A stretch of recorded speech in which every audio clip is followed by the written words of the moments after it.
Saturday nights. Alright, for reviewing professional wrestling. The only problem is we reviewed it Monday, Tuesday, Wednesday, Thursday, Friday, and Saturday night, guys. This is the 6th show of the week that we're reviewing, and this is what we've got ourselves in store for the remainder of 2024. Big question is though, are you looking forward to it?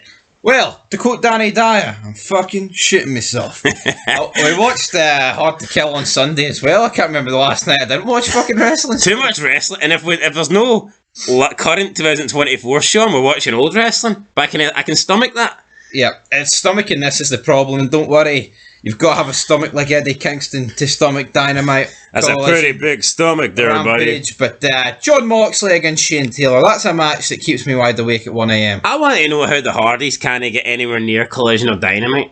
Well, although this Wednesday you're getting Jeff, but still, my point remains, Jeff's been bitching about being on Rampage. Must be a drug-free son or something. No drugs on Rampage, maybe he hasn't buddy. paid his dues or something. That could be it. Like, or maybe they just keep the gear on Dynamite. Gear. You think that's where Tony Khan keeps his stash and he doesn't want Jeff getting his hands on Probably. It could be. Has to be. Anyway, we kick off with Moxley versus Shane Taylor. Now, for the benefit of this review, we are recapping the show from BleacherReport.com. Don't normally use this website, and honestly, might never be using it again because, I mean, they're taking bullet points for each match, and the bullet points are for notable moments and observations. Well, I observed this match, and I'm going to note something. It was fucking shit, alright? There's no need for 4 bullet points. There's no need for a massive description. I mean, they've already described what happened in the match. Why the fuck do we need bullet points to talk about notable moments? The guy gave this a B+.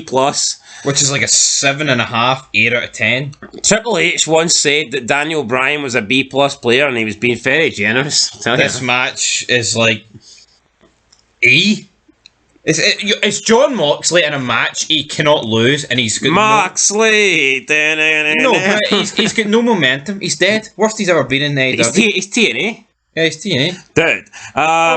You guys are AEW marks. Fucking check it. The review this sketch. No, I don't get. Like, we legitimately say every wrestling show sucks, even WWE. Yeah, I know. I mean, I can't remember last time I rated a WWE show a 5 out of 10 or better. It's been years. It probably has been years. Maybe the Royal Rumble will be good. Yeah, when you count on it. If The Rock's there, I'll be there. That's a good way to... kidding them, they're at TNA. They don't have anyone. They've got Nick. The Pebble. Well, they did have Rock via satellite a couple of years ago. The good old days. That was a peak. Bring Impact Wrestling back. They had The Rock. Yeah, so Moxley chokes out Shane Taylor to win. But Taylor didn't tap. He passed out. And he's truly one of the great underrated strikers of this era. So for me, that means Taylor is a megastar. He didn't tap out. I mean, I think people believe, well, maybe this is what got Austin over. I mean, just because you repeat what you done with Austin doesn't mean shit. Does that mean Austin, is he going to go on to be the next Stone Cold because he didn't tap out to the sharpshooter? No. I mean, Austin became Stone Cold when he went to WWE within like a year. Moxley's been on main roster / different company for 12. I'm on about Shane Taylor, but still.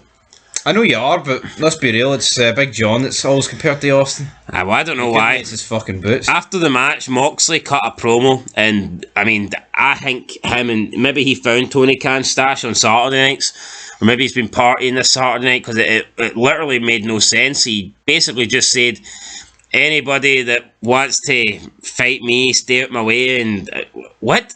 It was a crap promo. I don't know what his point was. I think his point was, I'm a dangerous man in 2024 or something like that, but it's going to be my year. Isn't that his gimmick all year round? Every year? Yeah, it seems like you've heard this promo all the time.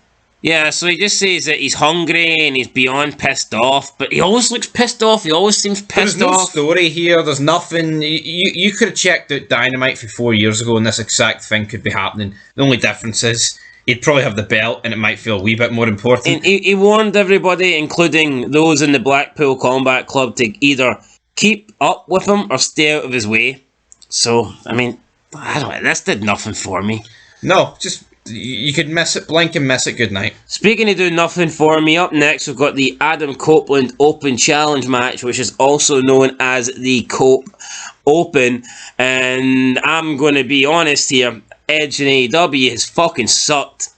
And I've just no interest in seeing Edge. I thought Edge going to AEW was going to be one of the better things about watching Dynamite, about watching Collision. No, it's quite incredible though. He's wrestling like twice a week in AEW, and WWE couldn't get him like every 4 months. No, so that just tells you that's WWE. Aye, pretty much. Because, or unless Edge didn't want to wrestle every week in WWE. But what, he wants to wrestle every week in front of 3 people in Coalition? Yeah, well maybe. No, the logic doesn't make any sense to me. Well, maybe he wants to put the young guys over in AEW. Maybe Edge thought everybody in WWE was already over. I don't know, but he takes on Dante Martin. He beats Dante Martin. Nobody's surprised. It was one of those like finishing moves for the game where you can do it mid-air, and he caught him with a spear. 1, 2, 3. After the match, he says that he's going to bring the TNT title back to TNT on Saturday nights. And I mean, no one really brings that up, but they literally created the TNT title to be like the Intercontinental Championship, and then Dynamite got kicked off TNT. So technically the TNT Championship shouldn't even be on Dynamite. And Edge, I don't know if Edge is a Collision guy or whether he's just going to do both shows, but he cut this promo like he was a TNT Collision guy and not a Dynamite TNS guy. TBS, whatever it's called, I don't know. Yeah, it was weird. He talked about how they want a bite of me. I'm not a Happy Meal. I'm more like 5 Big Macs. It's like, what? What the fuck? You know what? Give me a Happy Meal over watching this. As bad as that line was, it's like Edge makes it work, but the match didn't work for me, so gets a thumbs down, brown down. But Bleacher Report gave it a B+, so there you go. That's it, B+. Nigel was pretending the crowd were chanting, "We want Christian." I mean, you can say it's pretty funny, but I actually did want Christian. It's incredible how Dante Martin appears to defy gravity at times, ain't it? It is. Up next, we had Thunder Rosa versus Queen Animata. Bleacher Report, I think, are only doing the matches. They don't seem to like backstage segments, which doesn't surprise me in the slightest. Well, let's just cover the backstage. There was nothing. Just you've got Eddie Kingston backstage saying, "I don't want to talk. I want to put my gear on. You always interrupt me when I want to wrestle, so I'll go wrestle." Fuck off, you fat, fucking smelly, unwashed bastard. Honestly, fucking put that one in your TNA fanboy closet. I hate him. He's not very the guy good, is he? with Ortiz, he's wearing like a banana hammock as a vest. Know your fucking role. With little yellow wellies and stuff. I don't get it. Up next, yeah, with Thunder Rosa versus Queen Automata. Now, Thunder Rosa wins, and this match on Bleacher Report was also given a B+. So I don't know if all the other fucking letters are broke, and the only thing you can give is a B+ here. But we're 3 matches in. Bleacher Report has gave them all B+, and I mean, the show at this point is 24 out of 30 when it comes to matches. I don't even think I'd give any match a 1 at this point, to be honest. Like, I mean, you'd be struggling to. The show's been really, really poor so far. Rosa wins. She beats, I don't know. Bleacher Report says if they had 5 more minutes, this match would have stolen the whole show. If it had 5 more minutes, I'd have been sleeping. This sort of few wouldn't have been getting made right now. If it had 5 more minutes, it would have just stole 5 more minutes away from my night. That's the only thing 5 more minutes would have done. I know. But yeah, Rosa wins. B+ according to Bleacher Report. They're a bunch of marks, man. Yes. Then I believe we got... Was it Buddy Murphy's or was it the Blackpool Combat Club up next? I think it was... I want to say the Bullet Gold Club came out with their titles. They had a cardboard cutout of Juice Robinson, who's not here. I don't know if he's injured or not. Pretty much everybody in wrestling's injured right now, so for me, it makes sense. He could well be legitimately injured, but he's not been around for a while. They bring him in the ring. They have a wee pose with a cardboard cutout. Then the Acclaimed and Billy Gunn come out, and for some reason, they want to join and have a massive supergroup. It's not gangbang, and that's pretty weird considering there's 2 sons and a father in and there. There's a gay guy. Well, I'm sure he's loving it. He's well up for the gangbang. Incestuous homosexuality. Dustin Runnels will be coming out next. Can I bring my daughter? I mean, son. I don't know what it is. There. You want a bite of my wiener? You know, like, what the fuck is this? I just want Eddie to... Kingston wants his nipples sucked. I just want to bite the bullet watching this show, but anyway. Let's throw Nyla Rose in as well. No, for God's You sake. want to make it gay? I think it got gay as soon as it came on. Stop it, bites his Happy Meal. Fuck off. It was gay as soon as I heard Saturday. As soon as you hear that theme, you know, playing his piano. you know what you're getting, right? Yes, so they want to create a super group instead of. Now I thought, you know what, there's 2 sets of trio titles here. Why not have an undisputed match? But of course not, because that would be getting rid of 1 set of titles, and AEW don't do that. We need as many belts as we can get our hands on. And I tell you what, I wish fucking Eddie Kingston would also wear an actual belt to keep his trousers up, because I just don't need to see that gut every single Saturday night. But anyway, yeah, so we get the 6 of them shake hands or whatever, and they do the sign, they do the guns up or whatnot, and Cringe. I mean, who cares? Is this what paying your dues is these days? Aye, apparently so.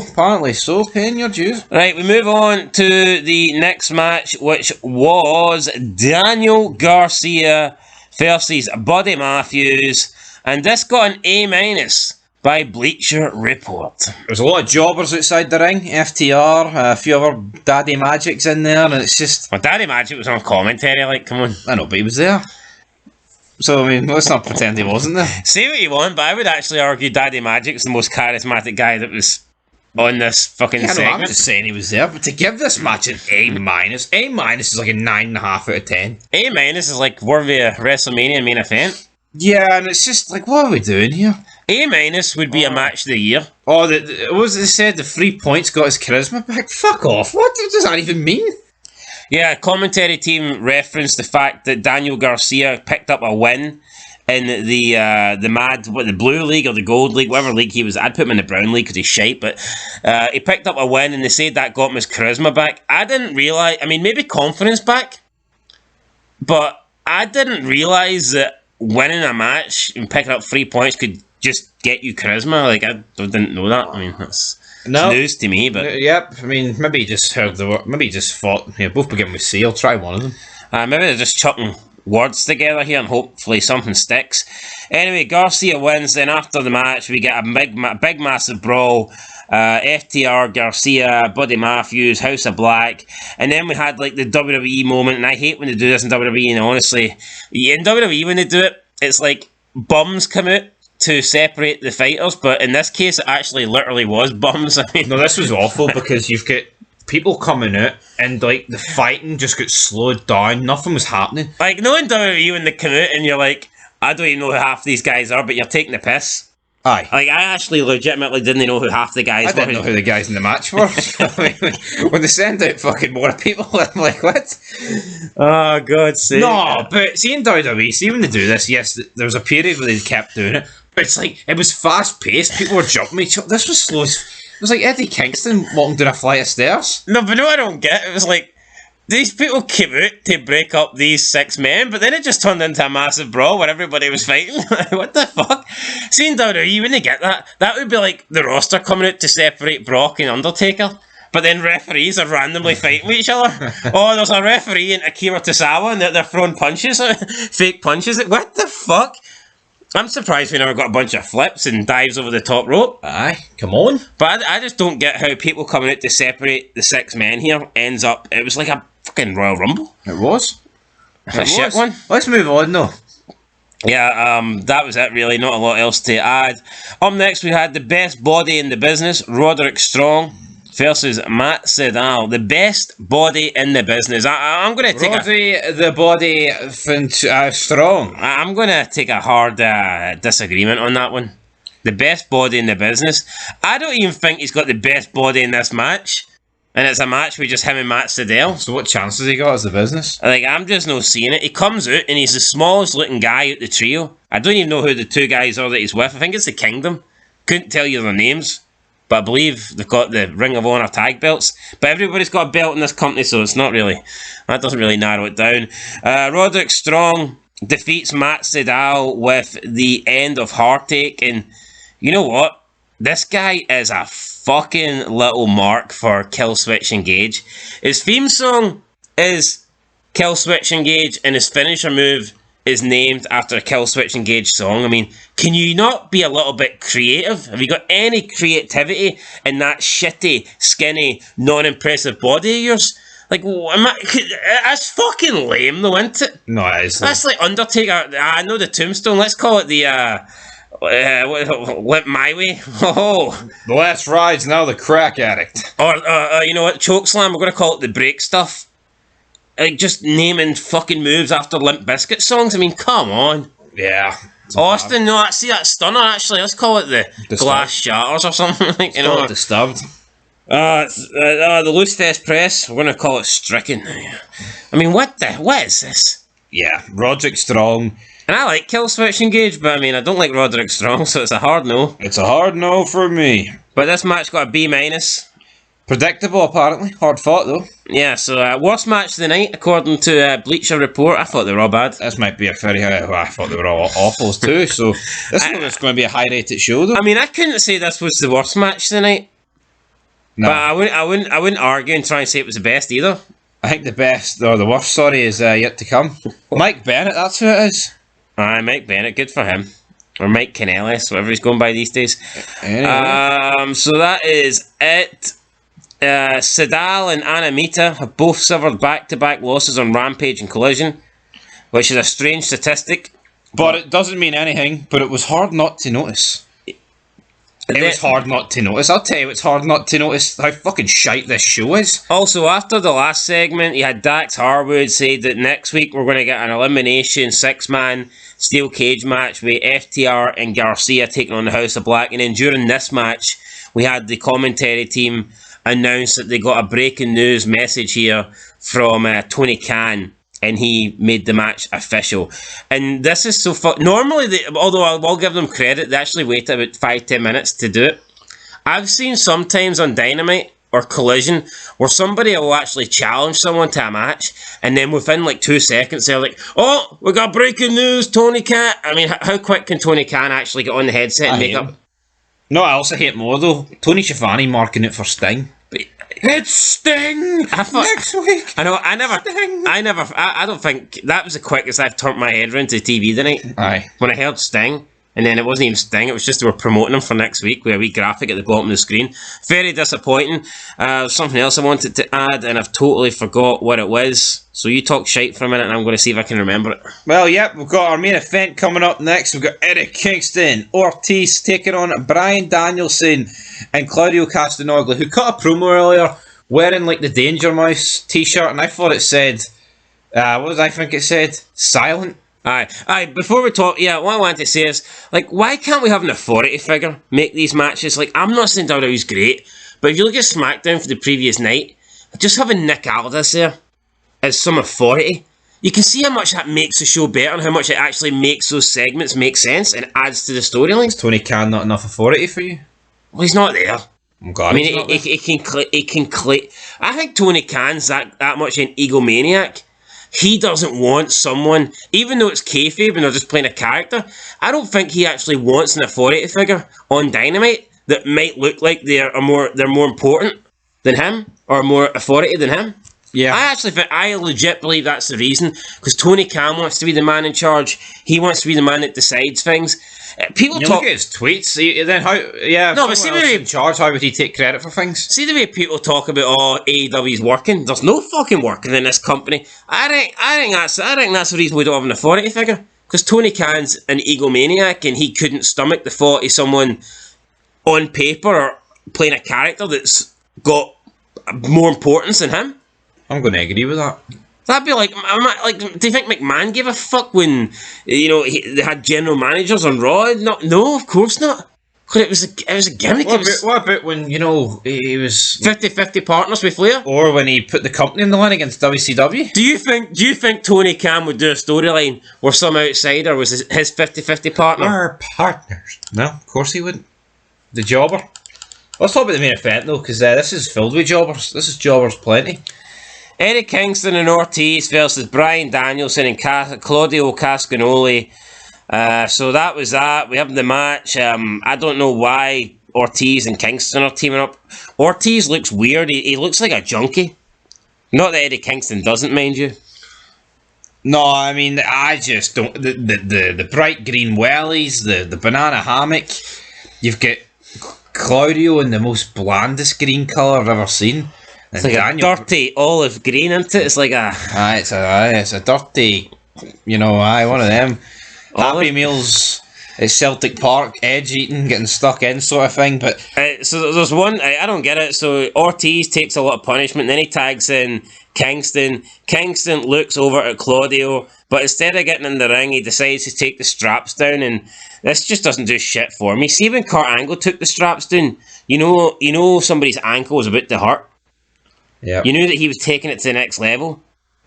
What is fucking the straps coming down on Eddie Kingston doing apart from showing off his man tits and his gut?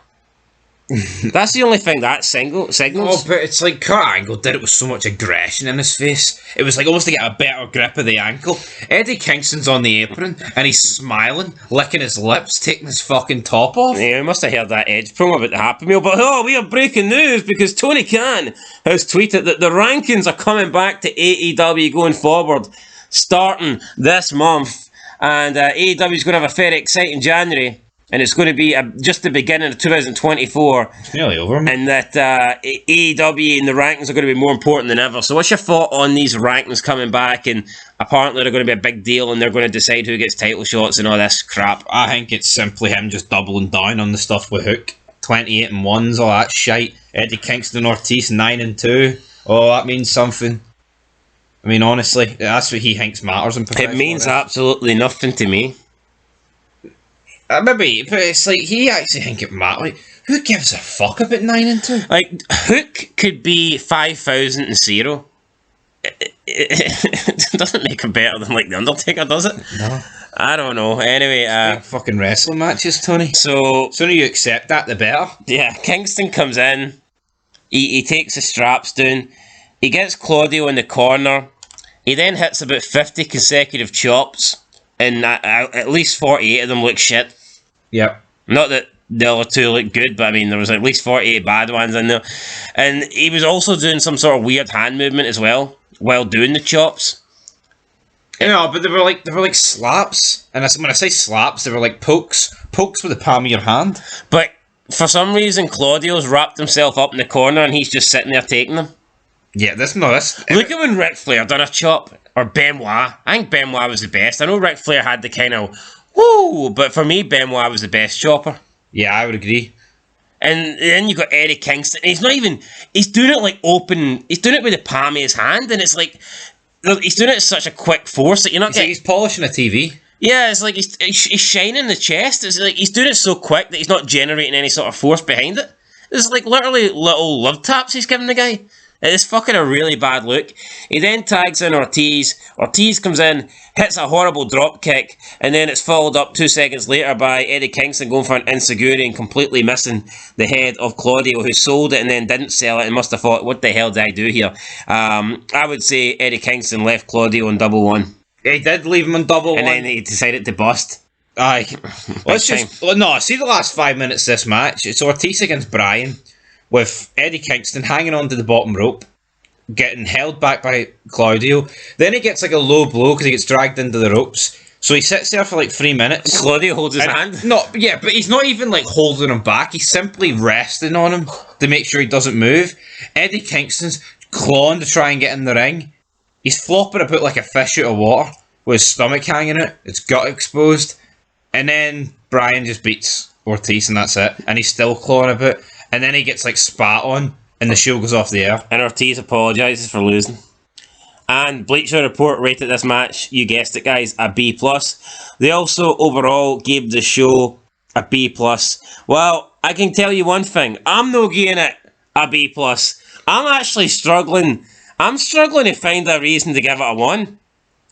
Now, you can give your rating, and I'm going to try. I don't like giving 0, so I'm actually going to try and think of a reason why I can give it a 1. So you can give your rating. I'm going to give it 0, because I don't give a damn about the numbers. Alright, you can go shove your numbers. Wasted 2 hours, it's awful, there's nothing good about this show. They've ruined Moxley, right? They've ruined Edge. They've brought back this ranking system that's awful.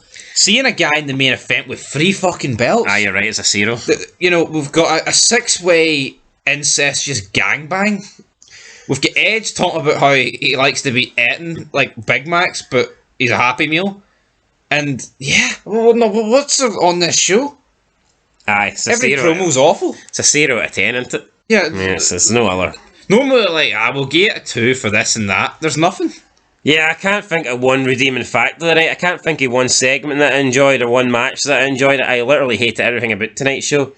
So I think a 0's fair. You know, if you look on paper, right, you've got John Moxley in a match, Edge in a match, and Daniel Bryan in a match. It should have been better than it was. With numerous people who are champions in matches and cutting promos. And this is what we get. This is what we get. Coalition. Saturday night is alright for zeros, my friends. And this is a big fucking fat one. Do you know if my maths is correct, but Eddie Kingston currently holds the same amount of belts as Shawn Michaels won when he returned to wrestling in 2002? That's probably true, isn't it? World title, and then a few titles. Two tag title reigns, I believe. It's no right. But these ones don't matter. I couldn't even name you one belt he's got. No, but He's got 3 like is that no mental that Shawn Michaels won 3 titles when he returned in 2002 till he retired, and this guy's fucking currently holding 3? Scary. That's no fair. 0 out of 10, guys. We'll catch you in the next one. Bean Fog Wrestling. Thanks for watching, and peace.